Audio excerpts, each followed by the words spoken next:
दोस्तों 65,980 करोड़ रुपए की अनुमानित कीमत पर भारतीय नौसेना किसी भी वक्त 26 राफेल एम फाइटर विमान की खरीद कर सकती है। इसे लेकर पहले ही भारत सरकार की तरफ से अप्रूवल दिया जा चुका है और भारत फ्रांस के बीच में शुरुआती कनेक्शन भी बन चुका है। ऐसे में कई एक्सपर्ट मानकर चल रहे हैं कि अगले कुछ ही महीनों में ये डील हमें पूरी तरह से ऑफिशियल होती नजर आ सकती है, जो लगभग तय है। ऐसे में भारतीय नौसेना अब इन राफेल एम फाइटर विमान पर ऑपरेट करने के लिए मिसाइल की तलाश कर रही है, जिस पर निकल कर आई लेटेस्ट अपडेट के अनुसार कोई और नहीं बल्कि भारत अब फ्रांस से मीटियोर और स्कैल्प जैसी शक्तिशाली मिसाइल ही खरीद सकता है, जिसे लेकर भारतीय नौसेना न सिर्फ काफी इंटरेस्टेड है बल्कि काफी उत्साहित भी है, क्योंकि ये मिसाइल पहले से ही भारतीय वायुसेना के पास मौजूद राफेल विमान पर इस्तेमाल किए जाते हैं और उनकी ताकत देखकर हर कोई हैरान है, जिसकी वजह से भारतीय नौसेना भी अपने राफेल एम पर मीटियोर और स्कैल्प मिसाइल ही इस्तेमाल करेगी। तो चलिए सबसे पहले मीटियोर मिसाइल के बारे में जानते हैं।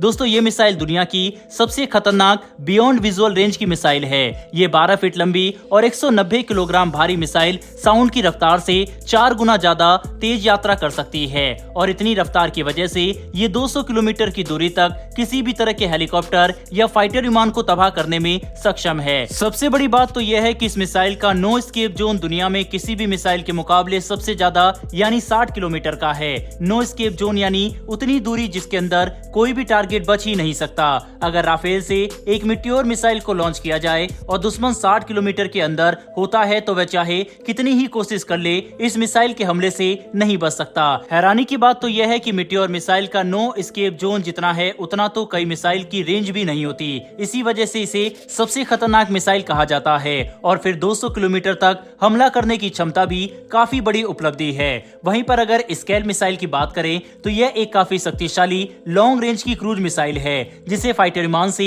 लॉन्च किया जा सकता है। स्कैल्प मिसाइल की रेंज 550 किलोमीटर तक की है और इसे दुश्मन के इलाके में हाई वैल्यू टारगेट को काफी अंदर तक तबाह करने के लिए इस्तेमाल किया जाता है। डिटेल से बात करें तो स्कैल्प मिसाइल का कुल वजन 1300 किलोग्राम का है और ये 450 किलोग्राम तक विस्फोटक ले जाने में सक्षम है, जिसकी वजह से ये हाई वैल्यू टारगेट को एक ही बार में तबाह कर सकता है। दोस्तों भारतीय नौसेना मीटियोर और स्कैल्प मिसाइल के एक कॉम्बिनेशन को राफेल एम विमान पर इस्तेमाल करना चाहती है। इसके इस्तेमाल से भारतीय नौसेना हिंद महासागर में हवाई क्षेत्र को तो कंट्रोल करेगी ही, साथ ही हमारे राफेल विमान इतने सक्षम हो जाएंगे कि इससे हम बड़े डिस्ट्रॉयर वॉरशिप को भी टारगेट कर सकेंगे, जिसका मतलब यह है कि हमारे एयरक्राफ्ट कैरियर से उड़ान भरने पर राफेल फाइटर विमान कई हजार किलोमीटर की दूरी पर जाकर स्टैंड ऑफ डिफेंस यानी 200 किलोमीटर दूर से ही चीन के वॉरशिप को निशाना बना सकेंगे। बता दें कि जिस तरह से भारतीय नौसेना एक के बाद एक हथियार फ्रांस से खरीद रही है और जैसे ही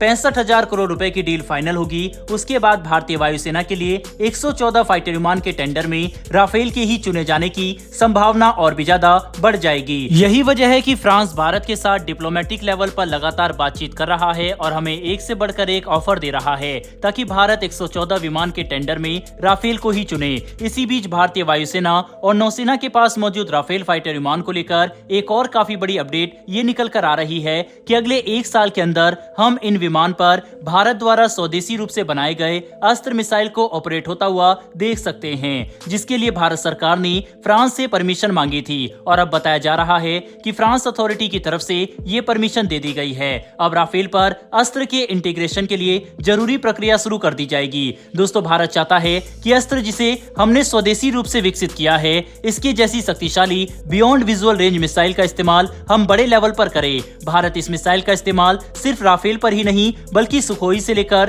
तेजस जैसे फाइटर जेट पर भी करना चाहता है। इसके अलावा भारत की महत्वाकांक्षा अस्त्र मिसाइल को एक्सपोर्ट करने की भी है, जिसके लिए एक बार जब राफेल पर इसका इंटीग्रेशन पूरा हो जाएगा तो हम दुनिया में मौजूद सैकड़ों राफेल विमान के इकोसिस्टम को टारगेट कर सकते हैं। दोस्तों कुल मिलाकर समझने की कोशिश करें तो जहां एक तरफ भारतीय नौसेना 26 राफेल मरीन विमान की खरीद के साथ आगे बढ़ रही है और इन पर ऑपरेट करने के लिए हम स्कैल्प समेत मीटियोर जैसी एडवांस मिसाइल को खरीदने के लिए आगे बढ़ रहे हैं, वहीं दूसरी तरफ भारतीय वायुसेना और नौसेना के पास भविष्य में आने वाले राफेल पर अस्त्र मिसाइल का इंटीग्रेशन किया जाएगा, जो भारत के लिए काफी अच्छी बात है। दोस्तों भारत जिस तरह से लगातार फ्रांस को बड़े ऑर्डर दे रहा है और काफी सारे नए ऑर्डर पाइपलाइन में मौजूद है, क्या ऐसे में भारत को अपने वायुसेना के टेंडर 114 फाइटर विमान के लिए भी फ्रांस की राफेल को ही चुनना चाहिए या फिर भारत को अमेरिका के FA-18 विमान के साथ साथ जाना चाहिए? इस पर आपकी क्या राय है कमेंट बॉक्स में लिखकर जरूर बताइएगा। फिर मिलेंगे डिफेंस से जुड़ी ऐसी एक नई वीडियो के साथ।